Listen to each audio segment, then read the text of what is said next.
Hi, thanks for watching this video and thanks to the CPR for hosting this virtual conference.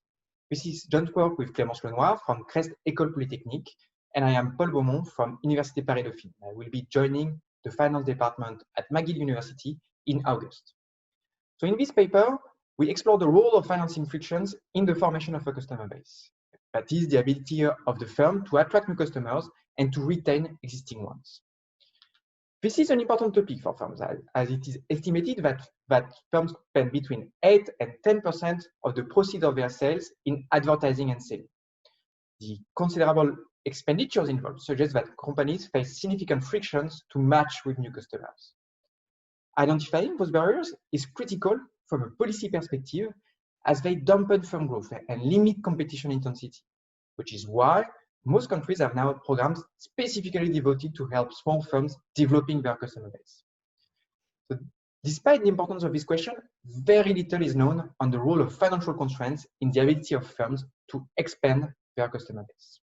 In order to make progress on this topic, we exploit a large liquidity shock triggered by a French reform that limited payment terms between French firms.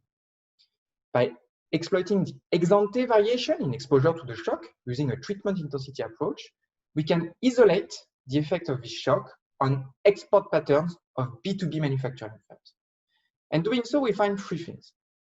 First, we show that firms that benefited from a positive liquidity shock grew substantially more in export markets. Second, we find that firms achieved higher growth by expanding their customer base and not by selling more to their existing customers. Third, we find that the relaxation of liquidity constraints allowed firms to shift their activity towards more stable customer relationships. So to our knowledge, this is the first paper to provide causal evidence that financial constraints can dampen firm growth not only by limiting firms' inputs, but also by distorting the pool of customers with whom they can trade. But let me then give you more details on how we get to this result. And first, in order to observe a firm's customer bases, we exploit French administrative data for the period 2002 to 2012.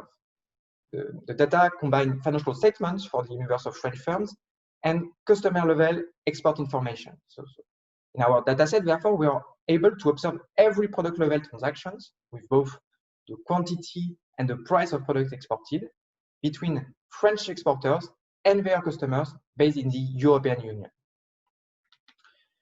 Second, in order to have a source of exogenous variation in the intensity of financial constraints, we rely on a law enacted in France in 2009 that limited payment terms between French firms.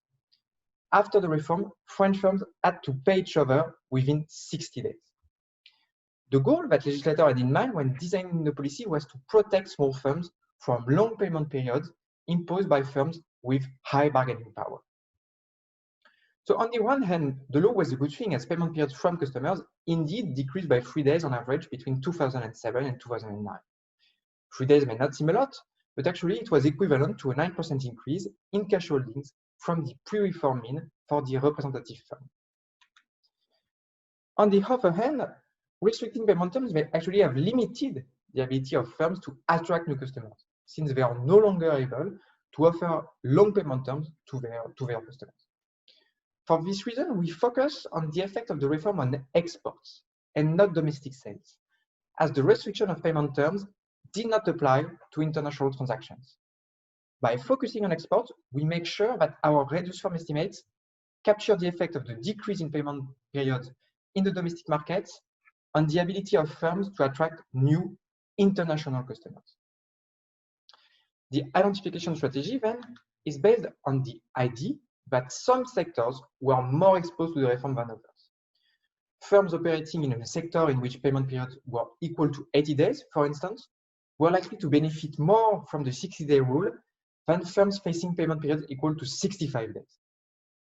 Since we observe for every firm the distribution of sales by sector, we say that a firm was more exposed to the policy if it was operating before the reform in sectors with longer payment periods.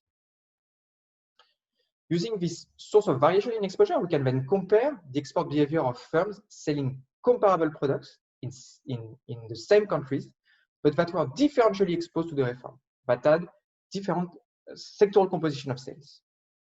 In this example, for instance, we compare exports of wall coverings in Germany between firms with different sectoral composition of sales.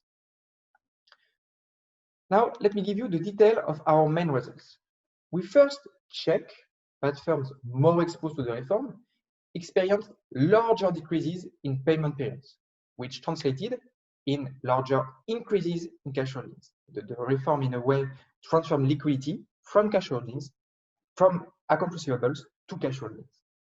The reform made the short-term assets of the firm more liquid. It reduced the cost of access to liquidity for funds. We then show that the relaxation of liquidity constraints spurred firm growth. We find that a 1 standard deviation increase in exposure to the reform raises product level export growth by 2.4 percentage points, which corresponds to an 18% increase from the pre-reform year. The effects of the liquidity shock are therefore sizable. Our third result is that the increase in export growth was driven by the acquisition of new international customers, not by an increase in sales to existing customers.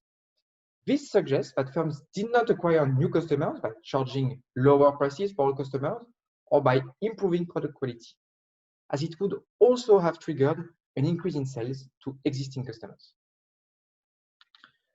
In the last part of the paper, we study whether liquidity constraints prevent firms from initiating high-quality trade relationships.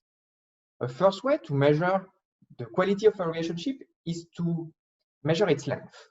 So here we check whether the increase in exports was more pronounced for products that are associated with long trade relationships. Another measure of the quality of a relationship is its exclusivity. A trade relationship is likely to last longer if it is more difficult for the customer to switch to another supplier.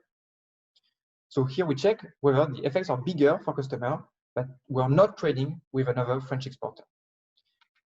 And in both cases, we find that firms export grew relatively more in the presence of large customer acquisition costs. The liquidity shock, in other words, allowed firms to shift their activity towards more long-lasting trade relationships. Okay, so wrapping up, our results show that liquidity constrained firms acquire fewer customers and sell products with shorter trade relationships. And this means that they are more exposed to the risk of losing customers. So this sheds light on a new channel through which financing constraints affect firms' growth path and exposure to risk. So thanks for watching the video. We hope you've enjoyed it. The draft of the paper is available on my website, and please send an email if you have questions.